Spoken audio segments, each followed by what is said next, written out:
তা আপনারা জানেন এবার সারা দেশে পূজা মণ্ডপের সংখ্যা হলো 33,355টি। এটা গতবারের চেয়ে প্রায় প্রায় 1,000-এর মতো নাকি বেশি।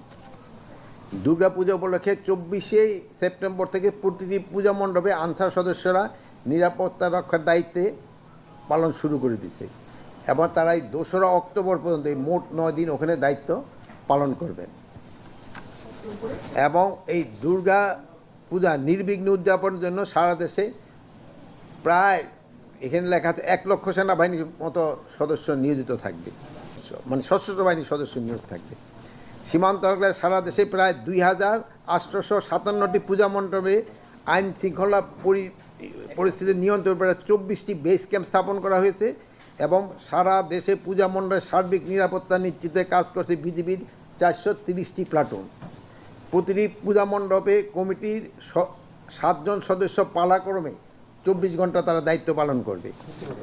প্রতিটি পূজা মণ্ডপের কার্যক্রম মনিটরের জন্য স্বেচ্ছাসেবীদের একটি এনটিএমসির অ্যাপের সঙ্গে যুক্ত করার ব্যবস্থা করা হয়েছে। দুর্গা পূজা উপলক্ষে মহিলা শিশু মন্ত্রণালয় থেকে অনেক স্বেচ্ছাসেবী নিয়োগ করা হয়েছে। সংখ্যাটা আমাদের কাছে এখন না, প্রায় তারা আলটিমেটলি 80,000-এর মতো নিয়োগ করবে। আমার সারা দেশে পুলিশের সংখ্যা 70,000 মতো কাজ করবে পুলিশ এবং অন্যান্য আইন শৃঙ্খলা বাহিনীর সদস্যরা গতবারের ন্যায় দায়িত্ব পালন করে যাচ্ছে এবং নিয়মিত টহল পরিচালনা করে। তাদের সংখ্যা প্রায় 70,000-এর মতো।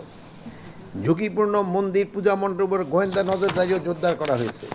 পূজা অবশ্যই ভালোভাবে হবে, অবশ্যই ভালো। আমি এই পর্যন্ত চিটাগাঙে পূজা মণ্ডপ পরিদর্শন করেছি, নারায়ণগঞ্জে আমি পূজা মণ্ডপ পরিদর্শন করেছি, আমি মুন্সিগঞ্জে পূজা মণ্ডপ পরিদর্শন করে আসছি, আমি ঢাকা শহরে মেট্রোপলিটন এলাকা পরিদর্শন করেছি।